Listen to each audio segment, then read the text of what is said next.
Асхат Максимович, мы очень рады, что вы согласились с нами побеседовать. Вот, мы подумали, посовещались и собрали несколько тем, которые мы бы хотели с вами обсудить, и темы, на которые мы бы хотели с вами пообщаться. Разумеется, центральная тема будет связана с Димашем Кудайбергеном. Именно благодаря ему мы, собственно, увлеклись вообще и культурой Казахстана, и познакомились с Казахстаном, и даже побывали в Астане. Но это мы оставим такой центральной темой. Я знаю, вы хорошо знаете семью Димаша Кудайбергена, поэтому мы вас там будем достаточно подробно допытывать. Но перед этим хочется несколько таких серьезных пластов затронуть. Это наше такое наблюдение, и мы хотим понять, оно действительно вот такое правильное, или мы где-то начали заблуждаться. Хочется начать с того, что после того, как мы познакомились вообще с Димашем Кудайбергеном, вдруг, откуда ни возьмись, мы начали наблюдать колоссальное количество талантов, которые именно выходцы из Казахстана. Это Данелия Тулешева, которая сначала заняла серьезное место в Украине, да, и конкурса X-Factor. Дальше совсем недавно Адельхан Макин, который в Беларуси на Славянском базаре занял первое место, да, тоже не последний, далеко не последний фестиваль. Айсултан Сиитов, который сейчас закончил в том числе в Америке, да, кинематографическое заведение, да, и сейчас снимает шикарные клипы как звезд российского шоу-бизнеса, так и опять-таки за рубежом. О Ержане Максиме вашем, да, где он же учился в Уральске, вот, и родился в Уральске. И вы тоже заканчивали, по-моему... Я родом оттуда, с Уральска. Это западный регион с одного, собственно, места родом. Так он вообще полностью перевернул весь Первый канал, когда сейчас серьезно пересматривают вообще условия этого конкурса, насколько они дальше могут существовать в таком формате. И в связи с этим возникает вопрос. Это вот как-то так... Какая-то запланированная акция вообще Министерства культуры, вообще образовательной системы Казахстана в целом. Это вот какая-то планомерная работа велась, и сейчас мы пожинаем результаты, плоды. В 2014 году президент подписал указ о государственной концепции культурной политики Республики Казахстан, потому что это некая для нас такой и перспективный план, и такой концептуальная программа. Каждым шагом мы должны добиться результатов. И все профессора, и все культурные учреждения работают над этим заданием. Вот надо наших молодых артистов, чтобы выступали как Димаш на мировой арене. Димаш в первую очередь дал творческий импульс. Вот, например, точно так же вот Адельхан Макин. После 9 класса поступает в колледж в Астану. Со 2-го курса его отчисляют. Отчислили его за неуплату или за чего, я даже не знаю, не могу понять. Потом он заново поступает туда, в университет, заново был отчислен. Он долго шел. Вот, у Димаша получилось все сразу же. Вот, например, когда ему было 16, он получил уже гран-при на республиканском конкурсе «Жасканат». Это очень такой профессиональный конкурс. А он просто стал дипломантом. Но он всегда говорит: Димаш для меня стал образцом. Димаш мне дал импульс. Вот в этом году он, конечно, сейчас у него прекрасный педагог, Янис Кайсиди, доктор PhD, такой молодой педагог. Он говорит: я нашел своего педагога. Вот студента и педагога как бы связывает доверие. Когда педагог доверяет своему студенту, студент доверяет своего педагога, это, тогда получается некий результат. Вот поэтому у Адельхана большие возможности. Я надеюсь, через 2 или через 3 года вы будете посвящать точно такие же вот передачи специально для Адельхана Макина, потому что у него, кто-то говорит, он похож на Димаш, но он не похож. У него, во-первых, такой лирический баритон. У него тоже, вот, как у Димаша, почти 4 октавы. У него манера и вокальный диапазон. Он учился на актерском факультете в Астане, а сюда поступил на эстрадный факультет. Вот поэтому он абсолютно отличается, и это здорово, что он не похож на Димаша, что есть свое лицо, свой путь, свой стиль, своя эстетика. Это здорово. Есть и другие ребята. Эрик Туленов, вот мы сейчас готовим его на следующий год фестиваль, на фестиваль «Славянский базар». У него тоже вот необычное исполнение, абсолютно тоже противоположное. Хоть он учится у одного педагога, они и Адильхан, и Эрик, но они абсолютно разные люди. Вот Биг Султан у нас, Кинишкалиев, тоже получил гран-при. Профессиональный эстрадный вокалист, он должен уметь петь с оркестром. Вот наши ребята только выступают с оркестром, или когда без оркестра, только вот живое исполнение. Они все свои песни исполняют живьем. Вот в этом, наверное, вот ценность заключается. Под фонограммы никогда не поют. Ну, это, наверное, телевизионные передачи, наверное, вот когда заставляют, вы должны петь вот в плюсовой фонограмме. А так, везде они выступают только вот живьем, только живьем. Потому что это хорошая тенденция. Не знаю, в России тоже, наверное, присутствует вот такая тенденция, потому что сейчас народ не глупый. Он отличает, где профессионализм, где самодеятельность, где талант, где бездарные люди выступают, где две нотки, у кого-то вот 3 октавы. Поэтому у Адильхана ждет блестящее будущее, только вот надо работать и работать. У Эрик тоже, вот, и у Ержана тоже. Он обожает Димаша. Для него главный образец – это Димаш. Вот какой у него репертуар, как он вообще ведет себя на сцене. И у Ержана есть, как у Димаша, оттуда, от Всевышнего, что ли, природный дар. Талант, природный дар. Поэтому Ержан, на самом деле, он самородок, он талант. У Данели Тулешева точно такие же вот прекрасные будущее. Данели Тулешева сейчас, по-моему, уже начинаются съемки. У нас есть в Казахстане фильм «Наш милый доктор». Это легендарный фильм Шакена Айманова «Наш милый доктор». Когда-то главную героиню исполняла Бибигуль Тулегенова, народная артистка Советского Союза. Вот на этот раз наша Данеля исполняет вот эту роль. Ну, «Наш милый доктор 2» это будет такой фильм. Поэтому она хочет показать себя как актриса теперь. Я хочу сказать, вот каждые 20 лет вот у нас повторяется вот эти явления. Алибек Данишев 70-е годы, 80-е годы выступал на мировых сценах. Он известный тенор, обладатель гран-при многих конкурсов. Потом через какое-то время вышел на вокальное пространство Казахстана Батырхан Шукенов. А вот через 20 лет уже Димаш вышел на культурное пространство не только Казахстана, а на мировое культурное пространство вышел Димаш. Димаш — это целая планета. Творчество Димаша, вот у него есть вокальные, такой профессиональные навыки, и это когда сочетается актерским мастерством, это здорово. А как он танцует, вообще здорово. Вот артист как раз эстрадой, он должен петь, он должен как актер создать образ на сцене через вокал, он должен действовать через вокал, и, конечно, в третью очередь он должен иметь такой хореографические, пластические навыки. Вот у него есть, это здорово. Когда он поет, он со всеми общается. Это не имеет значения, китайцы или смотрят, или казахи, или русские, или англичане, или американцы, не имеет значения. Они как бы становятся неким. Вот поэтому, наверное, все обожают его, и каждый раз некоторые люди уже 10-20 раз смотрели его концерты и слушают, получают заряд, энергию, потому что он как раз вот обладает некой энергией. Он живем поет. Вот когда состоится живое общение со зрителем, все там будет. И обмен энергиями со зрителями, и перевоплощение. Ну, все вот эти профессиональные качества рождаются на сцене.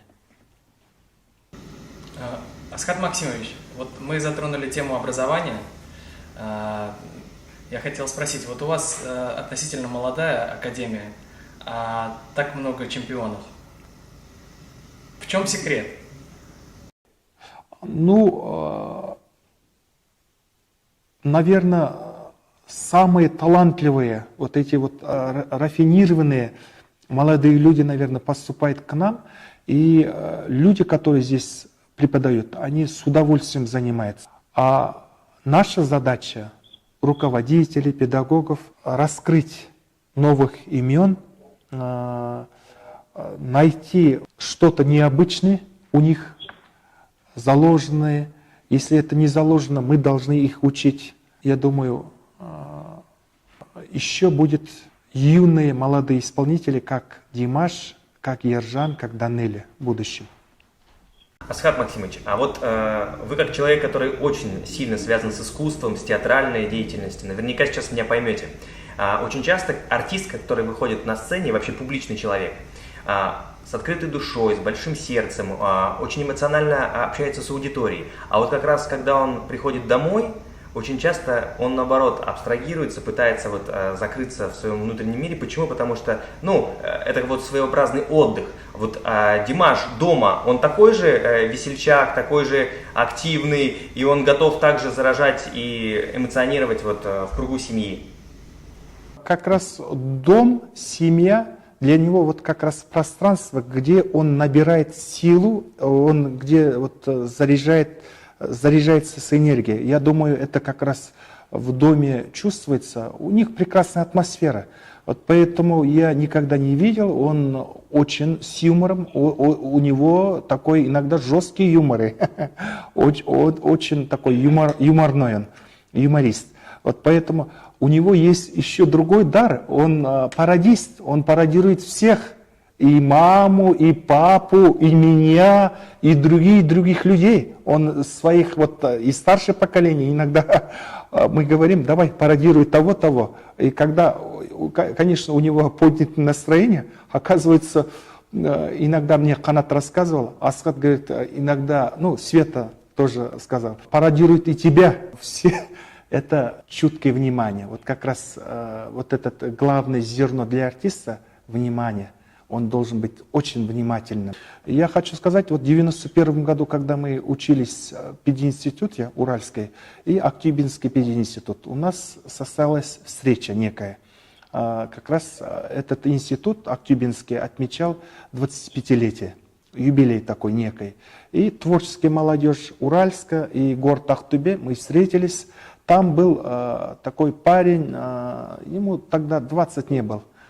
Может, был такой лидер,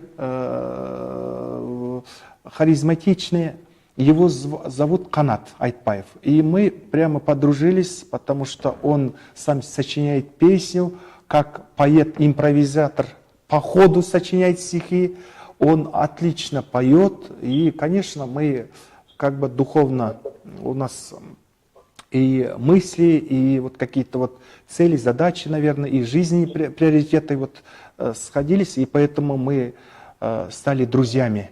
И потом я создал семью, и он создал семью, поэтому мне очень было приятно, вот когда Канат и Света, они создали семейный дуэт.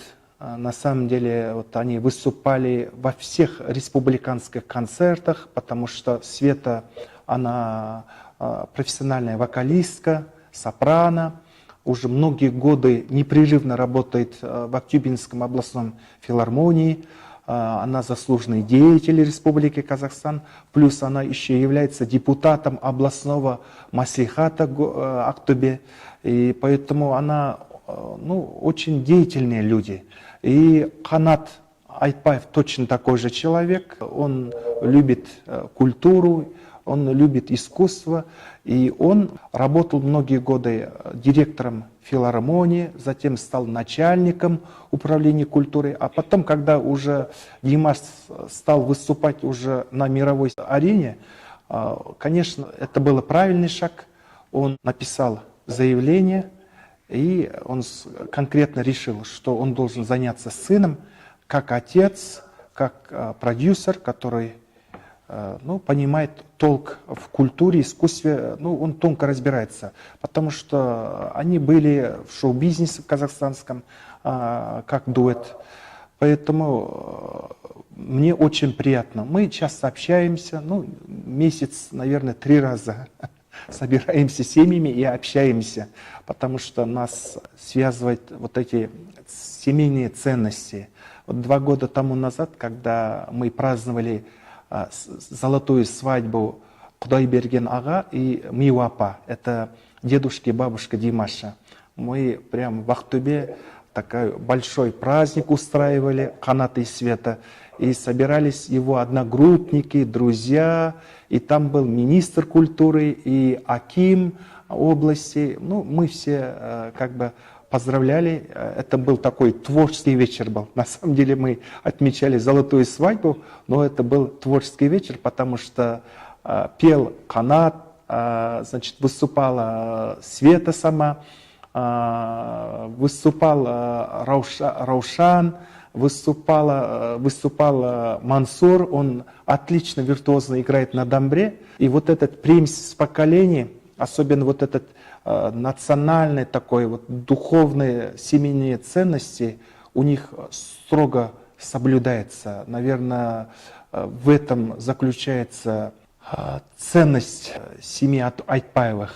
Я иногда задаю вопрос, Димаш откуда берет энергию? Вот, наверное, у деда, у бабушки все-таки вот эти колыбельные все песни как раз вот бабушка пела. Бабушка Миу апа работала многие годы педагогом, учителем в средней школе, а потом, когда появился на свет Димаш, Канат и Света тогда были студентами пединститута, и они оставляли бабушке ребенок, и они воспитывали.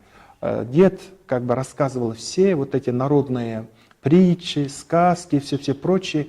Он впитывал с детства вот эти звуки народной музыки, дамбры. У него это с детства. Асхат Максимович, а заходили ли в семье Димаша разговоры о том, вот ради чего все это? Вот какая такая глобальная цель, которую видит, может быть, Димаш, может быть, сам отец Канат? Вот это делается ради того, чтобы... Вот Димаш сам неоднократно говорил о том, что он хочет делать популярной именно казахскую культуру. Вот вы согласны или есть еще какая-то более высокая цель всего этого? Ну, я хочу сказать, Димаш же, он очень такой умный же у нас, умный. Вот он отлично разбирается в тонкостях. Вот, например, был случай после I'm Singer 3 года тому назад. Был такой момент, снимали фильм про китайский композитор Си Синхай, такой был. Вот про него фильм. Фильм называется «Композитор», казахстанский китайский фильм. И, конечно, и министерство, и вот режиссерская постановочная группа предложили ему, чтобы он играл один из главных ролей. И он отказался, он сказал, я интуитивно чувствую, что еще я не созрел, я еще не готов. И, конечно, я тоже уговорил Каната и Димаша, я говорю, да, у тебя получится, у тебя такое актерское мастерство. И он говорит, нет, я чувствую, вот у него вот эти 6-е или 7-е чувство, вот эта интуиция очень отлично работает, он интуитивно чувствует. Поэтому, когда он в детстве рассказывал, Света и Канат всегда говорят, мы смеялись. Вот какой-то, ну, детские такой вещи, такие вот, ну, чисто детские вещи. Он говорит, мама, ну, Канат ага, Света апа, значит, когда я стану артистом, когда мне исполняется 20 лет, я когда вырасту, я собираю многомиллионную аудиторию, я буду выступать на стадионах или вот известных концертных площадках мира. И они сказали, все, не болтай. Всегда болтаешь, и вот, так, вот такие вот были моменты. А это у него вот этот внутренняя интуиция или мечта, как можно сказать, на самом деле материализуется. Вот я всегда рассказываю своим студентам, и точно так же вот Адильхану и Ержану рассказываю, мечтайте, ребята, мечтайте, как Димаш, обязательно надо мыслить только о хорошем, позитивном. Вот эти все вещи будут реализоваться. Главное, образец в этой связи это как раз Димаш. Ну, когда я слушаю его песню, начинаю любить еще раз больше жизнь, и вот какие-то вот новые мысли появляются, и вот как бы получаю такой творческий некий импульс. Вот поэтому у него были такие вот сознательные шаги. Вот сейчас он что-то делает, он делает все сознательно. Просто так у него ничего не получается. Ну, как бы, просто так он нигде не делает вот какие-то вот выступления. У него всегда вот такой обдуманный, сознательный, запланированный этап. Каждый вот его творческие этапы это запланировано. Ну, вот осенью, в конце ноября же, да, он в Санкт-Петербурге выступает. Я хочу передать привет и Канату, чтобы Димаш в будущем общался непосредственно с вами, потому что ну, надо общаться, вот особенно перед выступлением Петербурга.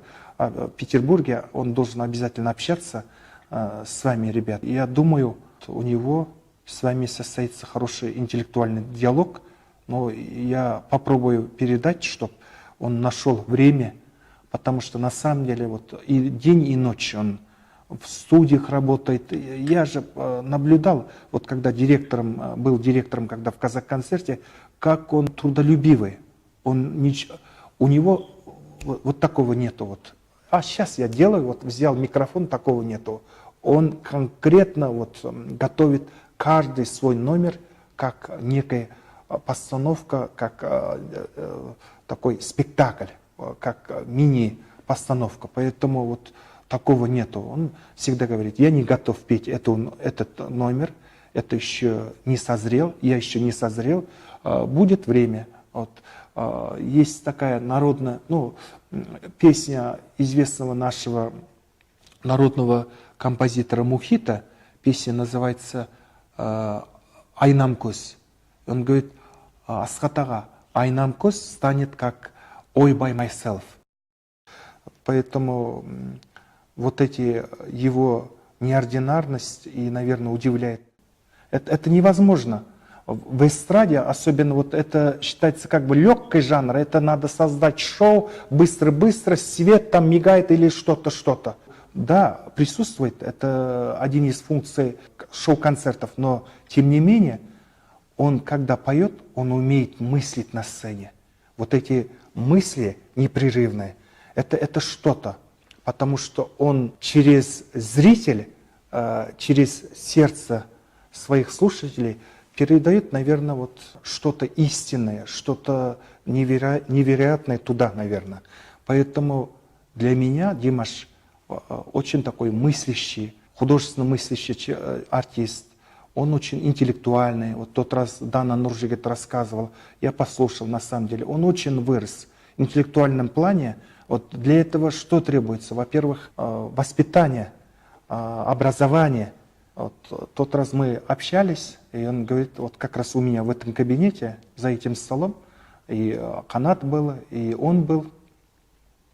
И он рассказывает, Асхатага, наверное, вот когда у меня появляется такая возможность, ну, это возможно через 20 лет или через 25 лет, он говорит, я хочу стать педагогом. Мне очень было приятно. Он говорит, педагогика это же призвание. Я уверен, у него есть вот этот дар, педагогический дар. Он умеет учить, он умеет раскрыть молодых людей.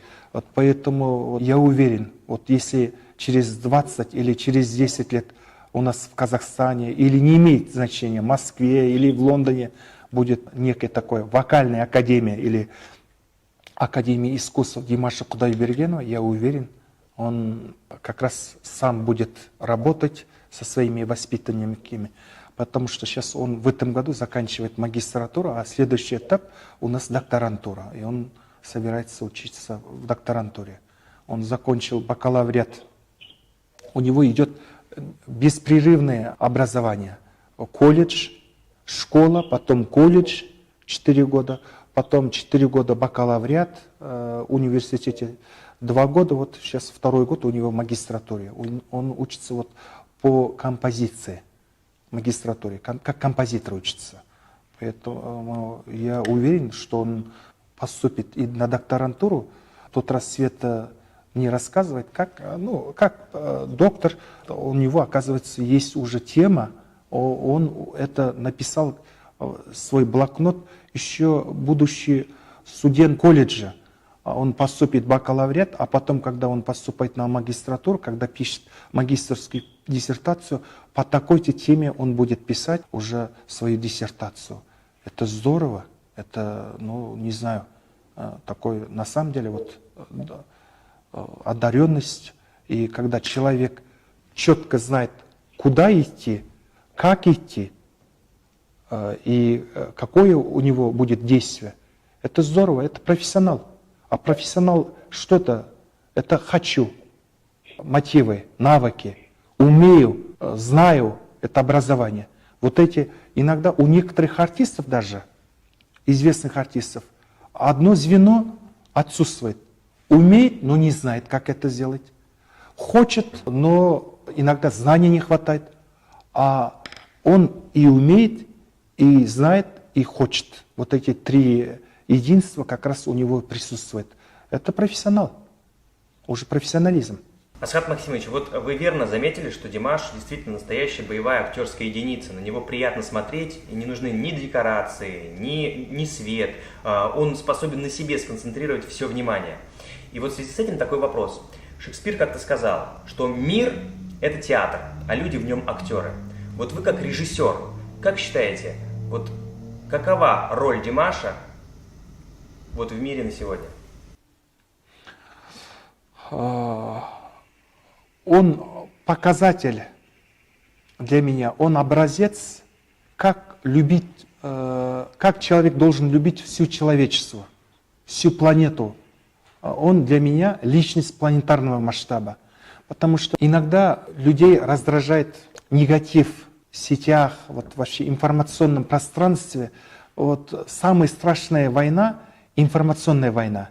У нас очень много грязи в информационном пространстве, и, наверное, люди хотят что-то здоровое, что-то невероятное, что-то прекрасное.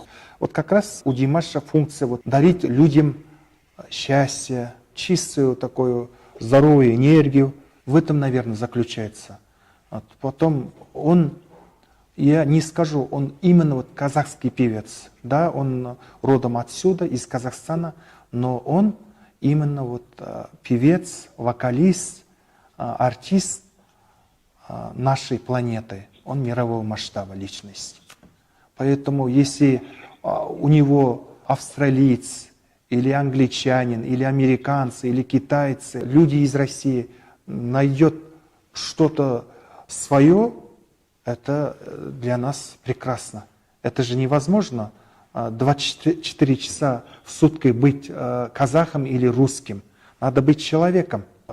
Что требуется для человека, какие качества, как раз и Димаш через свои песни хочет передавать людям. Он хочет объединить всех нас.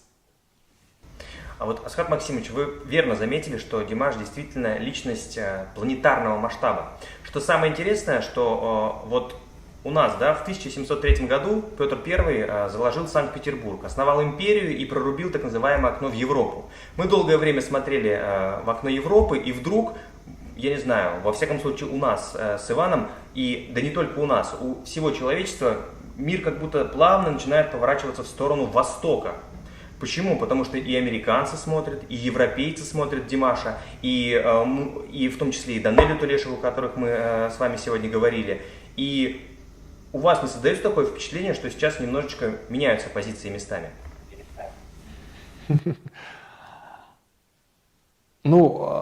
Если будем трогать тему Востока, у нас получится трехчасовой разговор. Поэтому Восток – это очень тонкое дело, и потом это такое большое, такое объемное понятие. Восточная философия отличается от западной философии. Восточные духовные ценности отличаются иногда от западной. Иногда есть противоречия, иногда есть схожесть.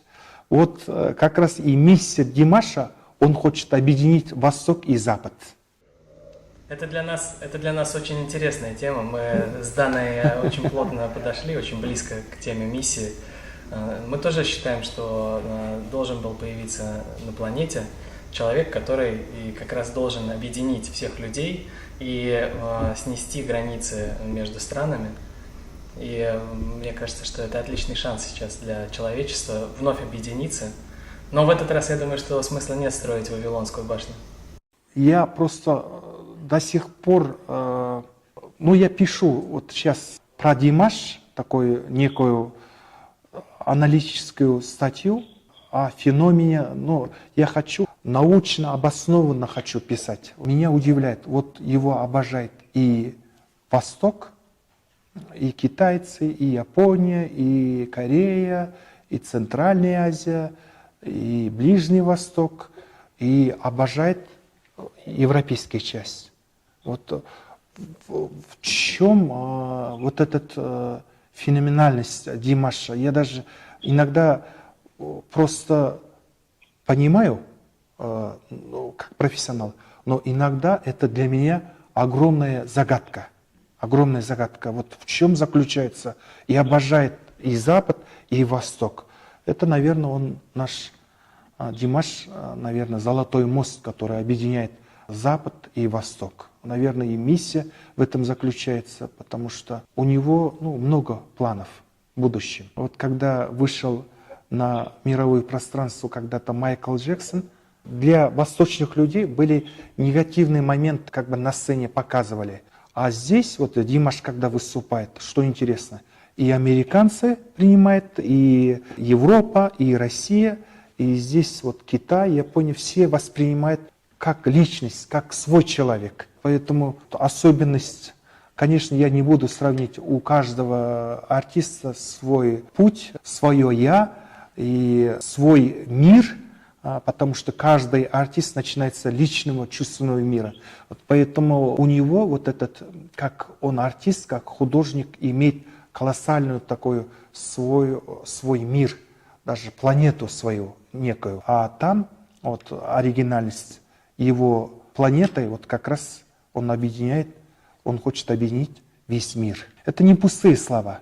Вот бывает, люди, когда выступают, я хочу объединить весь мир. Есть даже казахи некоторые, вот иногда они говорят, спасибо Китаю, спасибо вот этому телевизионному конкурсу I'm a Singer, что он открыл имя Димаша. Да, I'm a Singer был для Димаша некий такой трамплин. Но он, когда поехал в Китай, уже как профессиональный состоявшийся артист там выступал. Там же его уже не готовили. Он, целый этап был в его жизни. Он получил вот это музыкальное воспитание в музыкальной школе, потом колледж, потом университет. Каждое его выступление сопровождается, например, симфоническим оркестром Государственного театра Астана-Опера, сопровождает хор. Он всегда относится очень ответственно. Это правительственный концерт или перед детьми где-то выступает, или это какой-то вот конкурсный концерт. Не имеет значения. Он всегда очень ответственно подходит, и поэтому вот государство помогало. И у него было вот как раз становление как личность как раз в Казахстане. Вот огромное спасибо Марату Айтимову, что он правильно, как профессиональный педагог, поставил ему голос. Он профессионально занимался постановкой голоса. И он учил, как можно действовать через вокал. Поэтому, когда... Я просто знаю, 5 лет, как он выступал. Но, конечно, сейчас у него быстрым темпом идет развитие. Но тогда точно так же, вот, что мы требуем, если это песня, казахская народная песня, он подходит по-другому. Если это такой советский русский композитор, он по-другому выступает. Вот поэтому вот для него нету мелочи. Он даже как бы обсуждает с дирижером оркестра и всегда доказывает свое видение, творческое видение. Вот поэтому до I'm a Singer, конечно, огромное спасибо, что I'm a Singer дал ему путевку такую на мировую сцену. но он был уже подготовленным артистом.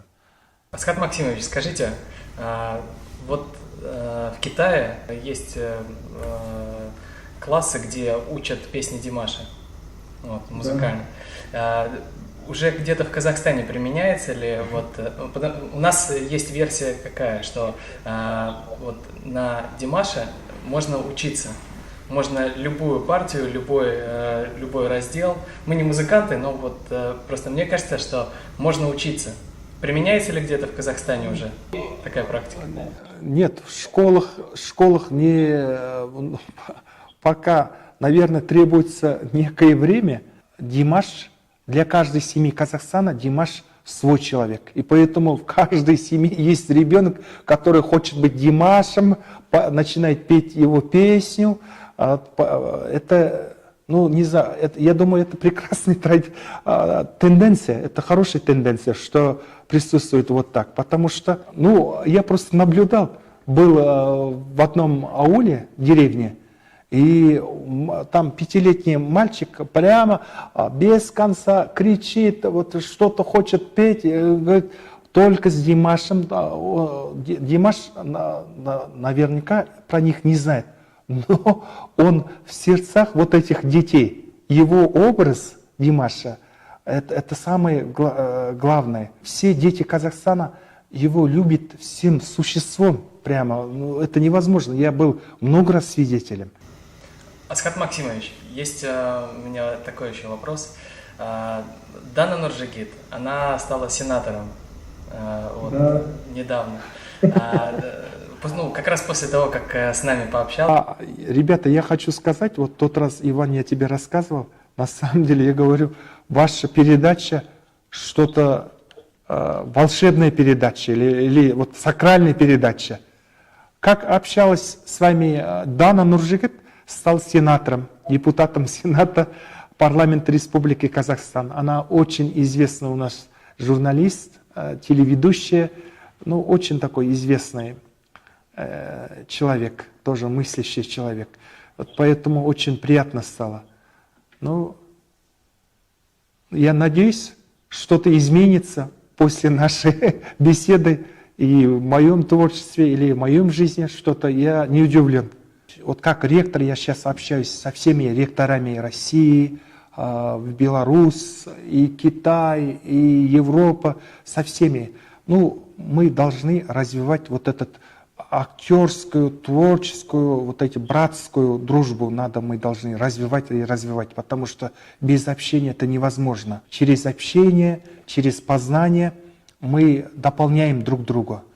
Поэтому, ну, исторически так сложилось, у нас судьба, одинаковая судьба и России, у Казахстана, поэтому вот эта дружба между Россией и Казахстаном для меня не пустые слова. Реально я общаюсь, потому что мой педагог из Москвы, есть театры, которые я обожаю в России, есть коллеги, которые я конкретно вот в творческом тандеме работаю в театральном мире, по образованию. Поэтому мы должны общаться, должны продолжать вот эту российскую казахстанскую дружбу, потому что дружба не имеет границ. Ребята, я хочу тоже вам желаю только творческих успехов, чтобы вы почаще общались, потому что в государственной структуре общения это по-другому. А когда вот общий такой, как сказать, простое человеческое общение, это по-другому будет. И вот это наше общение и доказатель нашей дружбы. И поэтому давайте жить дружно и давайте любить друг друга и творить. Прекрасная нота. Я предлагаю вот именно на этой ноте завершить наше общение. Но стой, подожди, мне есть еще что сказать. Ну давай, говори. Потому что, Асхат Максимович, вы очень много сказали про семью Димаша. И я подумал, что если вдруг Светлана Ермекова смотрит, она нам как-то сказала, что очень хочет приехать в Санкт-Петербург. Вот. И наконец-то у нее похоже, что будет такой шанс. Я бы хотел передать ей привет. Светлана Апайка, Большой вам привет. Будем очень рады вас видеть в Санкт-Петербурге. Если будет возможность, обязательно вам проведем небольшую экскурсию. Я тоже буду передавать привет. Ну, давайте, ребята, всего самого наилучшего я желаю вам. И я хочу еще раз озвучить, вас обожает, вот телезрители в Казахстане вас обожают за открытость, за, ну, такой, на самом деле, экран это что? Это сразу показатель, вот человек о чем думает, какие у него намерения есть в душе. Вот поэтому вы просто молодцы. Душевно общайтесь с соседями. Давайте, всего доброго.